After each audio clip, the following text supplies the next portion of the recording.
저는 지금 강소성 단양시에 있습니다. 삼국시대 때 이곳의 지명은 고가였어요. 오나라 팬들이라면 고가 어딘지 아실 거라고 저는 생각을 합니다. 송견이 유표를 공격하다가 현산에서 죽음을 당하잖아요. 황조가 날린 이 날아오는 그 화살을 피하지 못하고 죽음을 당하고 말죠. 송견이 죽었을 때 손책은 송견의 유해를 거두어서 고가에 안장시켰다고 합니다. 그리고 이 고가에는 송견의 무덤이 아직도 남아있다고 해요. 그래서 그곳을 가기 위해 이곳을 찾아왔고요. 이 고가는 오나라에 있어서 굉장히 뿌리 깊은 곳이라고 할 수가 있어요. 왜냐면 송견의 무덤이 여기에 있을 뿐만 아니라 손책이 이곳에 송견을 안장하면서 손씨 가족들을 다 이곳에 정착시켰습니다. 어릴 적 송건도 이곳에 머문 적이 있어요. 그리고 양주자사 유효가 처음으로 정착한 곳도 바로 이곳 고가였습니다. 고가에서 수친의 원술과 대립각을 이렇게 펼치기도 했었죠. 자, 오늘은 오나라의 시조라 할 수 있는 무열왕제 송견의 무덤을 찾아가 보도록 하겠습니다.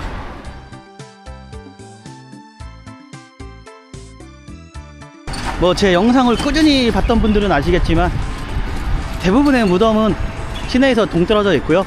이 송견의 무덤 역시 마찬가지입니다. 버스를 타고 가보도록 하겠습니다. 지금 버스를 기다리고 있는 중인데, 이 삼국지 시대 때는 단양군이라고 또 있었습니다. 지금의 이 단양시는 삼국지 시대 때 단양이랑은 완전 별개의 지역이에요.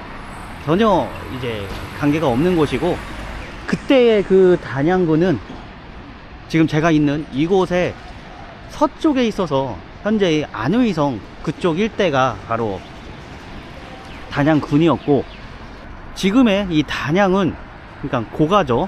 여기는 5군에 속했습니다. 버스 왔다.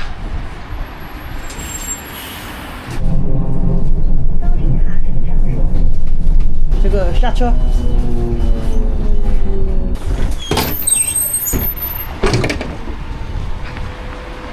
버스에서 내렸고요. 재밌는 건 이 마을의 이름, 여기가 사도진입니다. 마을 이름이 사도진이에요. 여기에 무슨 촌 뭐 이렇게 돼 있습니다. 사도진, 담항촌. 어릴 적 송견이 마을 도적들을 그냥 때려 부셨을 때, 이때 군부에서는 송견을 서리 교위에 임명하게 됩니다. 이 서리 교위라는 게 사도부에 속했어요. 근데 이곳 마을이 사도진이라는 게 또 굉장히 재미난 것 같습니다. 위치상으로는 이 마을에서 북쪽으로 쭉 올라가면 송견의 무덤이 이제 있다고 하는데, 请问一下大坟村在前面是吗？ 60块钱。 好，谢谢。 还有2公里呢。 2公里？ 好。 또 재미난 이야기가, 송견이 묻혀있는 그 마을 이름이 대부분 촌이라는 겁니다. 그러니까 풀이하자면 큰 무덤이 있는 마을이다, 그런 뜻이에요. 그 무덤이 계속해서 그곳에 남아 있었기 때문에 대부분 촌이라는 그 지명이 붙지 않았을까, 그렇게 생각을 해봅니다. 제가 송견은 합의승으로 재직한 적이 있다라고 송건의 고향에서 이미 말한 적이 있습니다. 한건적이 반란을 일으키자 주주는 표를 올려서 송견을 작은 사마로 삼자 이 합의에서 많은 사람들이 송견을 찾아왔고, 또 송견은 영수와 사수 지역에서 병사를 모집했는데 그 병사의 수가 약 1000여 명에 달했다고 합니다.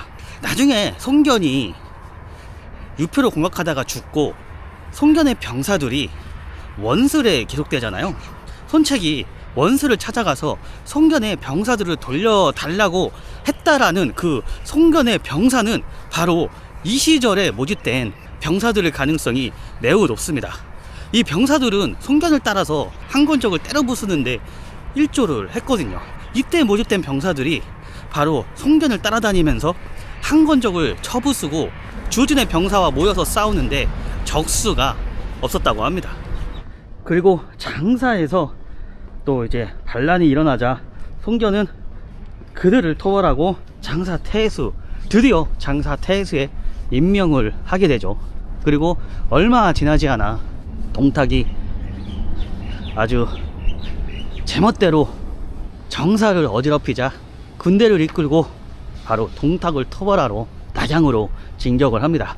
그때 가는 길에 형주 자사 왕예를 죽이고 또 남양태수 장제를 단숨에 죽여버리면서 거침없는 그 행보를 계속 이어나가다가 동탁에게서 도망친 원수를 또 만나게 됩니다.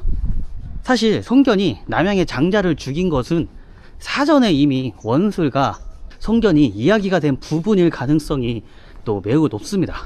송견이 장자를 죽이자 원술은 남양을 또 점령을 하게 됐고, 그리고 원술은 그에 보답하듯이 송견을 8호 장군 겸 예주자사로 이렇게 삼게 되거든요. 그리고 장자를 죽이는 과정도 굉장히 또 뭐라고 해야 되지? 기가 막히는 게, 장자를 송견이 초청을 했습니다.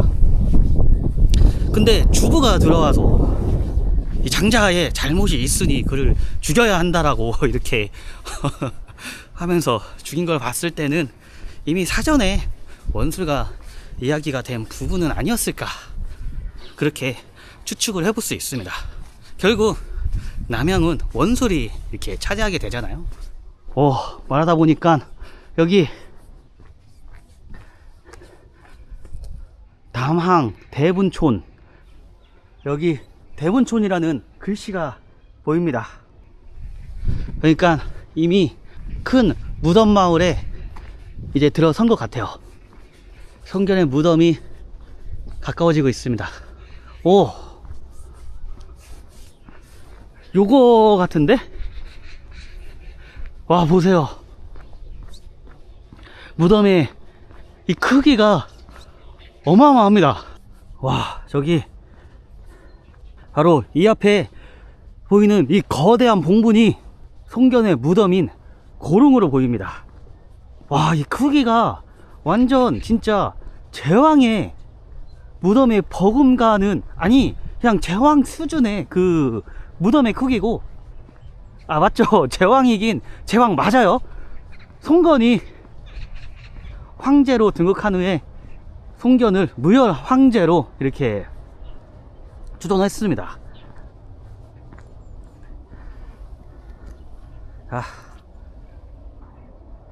저 앞에는 비석이 하나 보이고, 이 봉분 위로는 나무가 정말 많이 자라 있습니다.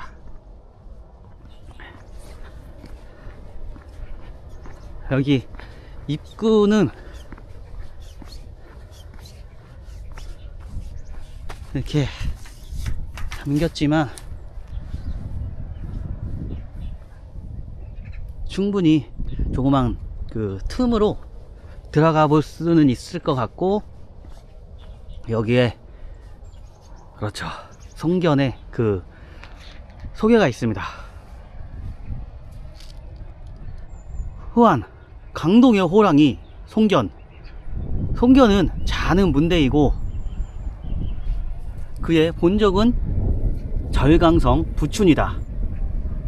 전해지길 춘추시대 군사가 손무의 후손이다. 후한 말년의 명장으로 동호 기틀의 창업자이다. 청나라와 민국시대 때 손씨 족보에 따르면 손씨의 아버지 손중은 전란을 피해서 이곳 고가로 이렇게 왔고, 사도 백하산, 아마 여기서 말하는 그 사도는 그 삼공의 사도가 아니라 이곳의 지역명을 말하는 것 같습니다. 아까 오면서 제가 얘기했지만 이곳이 사도진이라고 이야기를 했죠. 이 백하산에서 오이를 심었고 또 이곳에 묻혔다고 하네요. 그리고 송견의 일대기가 이렇게 적혀 있습니다. 그리고 송견은 항상 붉은색 당으로 만들어진 그 머리싸개를 하고 있었다고 하는데, 지금 그 머리싸개를 들러싼 송견의 그 상이고요. 이 옆에도 삼국, 동호, 제1, 재릉, 고릉, 조조의 그 무덤도 고릉인데, 이 송견의 무덤도 똑같이 그 고릉입니다. 송견 무덤인 고릉은 많은 역사서에 기록이 되어 있다고 합니다. 삼국지 손파로 터역전에 따르면 송견이 흉 이제 죽고 고가에 안장됐다. 아, 이거 보세요. 송견은 항제로 추존이 됐으면 이게 흉이 아니라 붕으로 이렇게 쓸 수도 있습니다. 근데 이 흉을 썼다는 것은 삼국지의 지필자 진수가 붕이라는 그 글씨를 쓸 수 없었을 거예요. 자치통감에 따르면 송견이 죽고 손책이 17세 나이에 송견을 이곳 고가에 안장했다. 또 원나라 때 지순진 강지에 따르면 고릉은 오릉 강에 있고 무열왕제의 그 무덤이 있는 곳이고, 토인, 이곳 현지인들은 이곳을 솜분이라고 불렀고, 그 무덤이 굉장히 크기 때문에 그것을 대분이라고 계속해서 이렇게 불러왔다고 합니다. 삼국지 5서 비빈전에 따르면 송견의 부인 오씨죠. 오씨가 죽기 전에 장소 등을 만나서 훈리를 이렇게 부탁하고 여기 고릉에 합장됐다라고 합니다. 자, 이 밑에가 굉장히 중요한데, 이 고릉을 제사 지내기 위해서 송건이 저고 8년에 특별히 구용 그 경내에서 운하를 이렇게 팠는데, 그게 운양, 오늘날의 그 담양을 말하고 이게 건어까지 연결이 됐다. 그래서 이 스로를 오릉항이라고 이렇게 불렀다고 합니다. 그리고 태원 원년 70세의 오 대제 송건은 이곳 고릉에 와서 제사를 지내고 참배하고 대사면령을 내렸다고 합니다. 현지 사람들은 이곳을 대분, 솜분, 오릉, 오왕릉 이렇게 부르고 있다고 합니다. 그래서 이 고릉의 이 구역은 대분돈 또는 대분촌이라는 이름을 얻게 됐다. 송견의 소개가 이렇게 쓰여 있고요. 자, 이제 여기 송견의 무덤 이 안으로 들어가서 한번 살펴보도록 하겠습니다.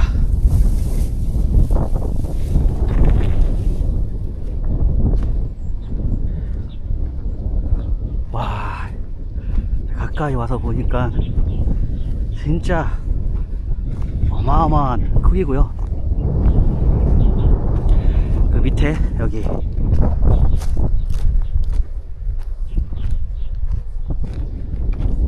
그 비석이 있는데, 여기 비석으로 한번 가보겠습니다.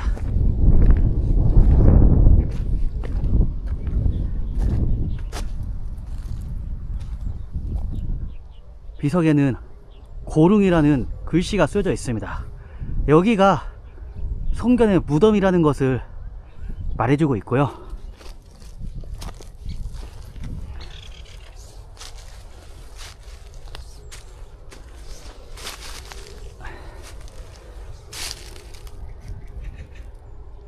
고릉,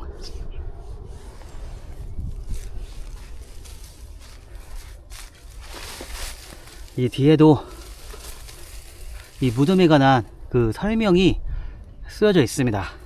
여기 이 내용은 저 앞에서 봤던 그 내용과 대체로 비슷하고요.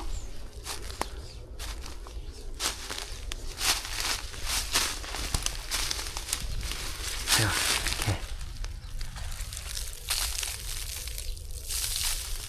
제가 진짜 여기저기 제왕들의 능률을 많이 드러냈잖아요. 고대 사람들은 이렇게 척박한 땅에 묻혔습니다.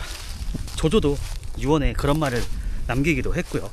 여기가 남쪽임에도 불구하고 이런 척박한 곳에 묻혔다는 것은 고대 사람들이 아무런 생각 없이 이곳에 소견을 묻어둔 것은 아니다라고 그렇게 생각을 또 해볼 수가 있습니다. 자, 이제는 송견의 무덤 한번 들러보도록 하겠습니다.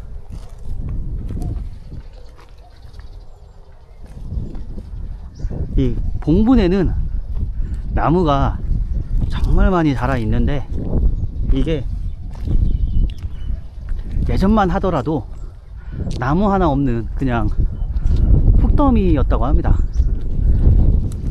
이 나무가 심어진 지는 그렇게 오래되진 않았다고 해요. 그리고 2006년에는 이 무덤을 도굴 하는 자가 있었다고 합니다. 다행히도 이 무덤 주변에서 뱀을 잡고 있는 그 사람이 그것을 발견하고는 그 도굴꾼을 붙잡았다고 해요. 그리고 이 주변은 또 뱀도 많이 출몰한다고 합니다.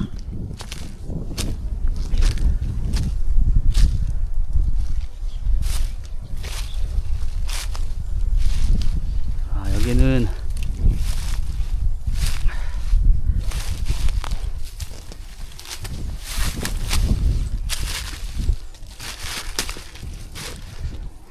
뭔가 이 송견의 그 사당을 모시기 위한 그 사당 아니면 건물이 있었던 듯한데 지금은 이렇게 완전히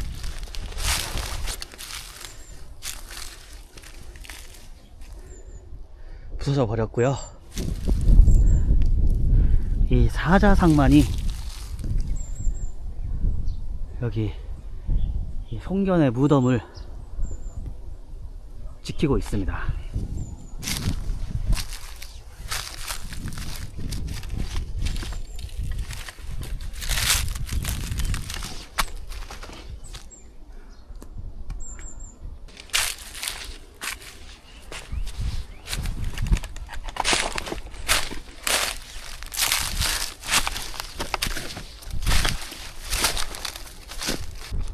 일단은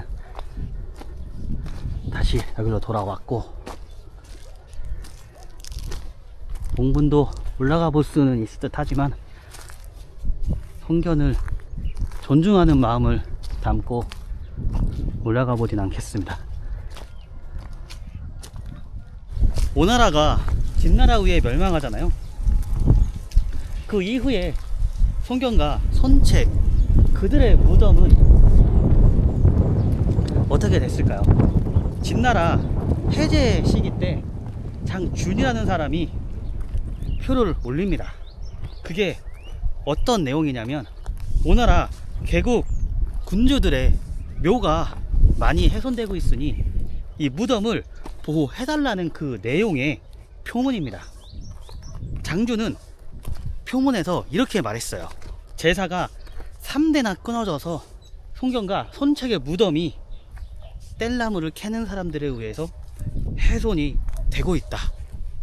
이 무덤을 지키던 그 노비들은 현재는 평민이 되어버렸고 그들은 한나라를 위해 힘을 바쳤고 또 덕의 그 은혜가 강남 지방에 남아있으며 형벌을 올바르게 적용한다면 이미 2대가 지났으니 진나라의 적이 아니고 오히려 가벼워졌다라고 그렇게 말하면서 그 무덤을 지켜달라는 그런 마음을 담아 표문을 올린 그 사례를 또 알 수가 있습니다. 여기는 문물보호 범위 구역. 어이씨, 와 무겁네.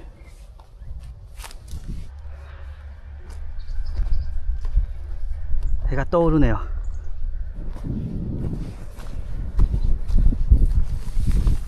据他这个人骂到我们这个山上骂的我们不是，反正这个灯现在不行了，到个40宝了。原来我们这个灯呢是圆圆的，没得生长的，再弄的这灯呢也下来了，哎，这个好了。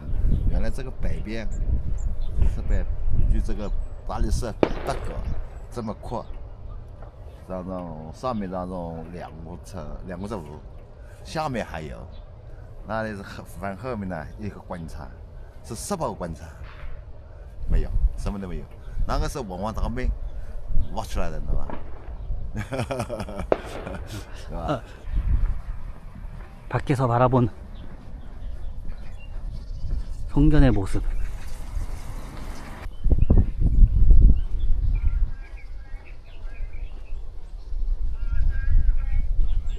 오늘 성견의 무덤은 잘 들러봤고요. 이제 마지막 이야기가 하나 남았습니다. 오늘 제가 찾아간 곳이 성견의 무덤이 맞냐는 거죠. 사실 후대에 들어설수록 성견의 무덤은 이 고가가 아니라 다른 지역에서 발견됐다라는 기록이 등장을 하기 시작합니다. 그 대표적 지역이 바로 소저우인데, 기록에 따르면 북송 정하 6년 1116년에 소저우에서 성견 또는 선책의 무덤이 도굴이 됐다라면서 그로 인해서 소낭 묘기가 작성이 되고, 이렇게 성견의 무덤은 수조우에 있다, 뭐 그런 이야기가 또 나돌게 되지만, 현재 들어서 그 무덤은 소낭분, 뭐 소낭묘 그렇게도 불리는데, 그곳은 그 선책의 무덤으로 현재 추측되고 있습니다. 그리고 현대에 들어서 남경 남쪽에 상방이라는 지역에서 오나라 시대 때 그 무덤이 발견이 되는데 규모가 정말 어마어마하다고 합니다. 상방 선호대묘라고 이렇게 불리는데, 그 규모면에서 제왕이 놓일 수밖에 없다는 겁니다. 잠깐만요. 이건 건너고. 그럼에도 성견이 살았던 가장 가까운 시기에 쓰여진 정사 삼국지에 성견이 고가에 묻혔다라는 그 기록이 남아있기 때문에 저는 오늘 갔던 그 고롱이 성견에 무덤일 수 있을 거라는 그 여지는 충분하다고 봅니다. 오늘 이렇게 성견 무덤 이야기는 여기서 마치도록 하겠습니다. 오늘 영상 재밌게 보셨으면 좋아요와 구독 부탁드리겠습니다. 추워서 콧물 나오네. 감사합니다.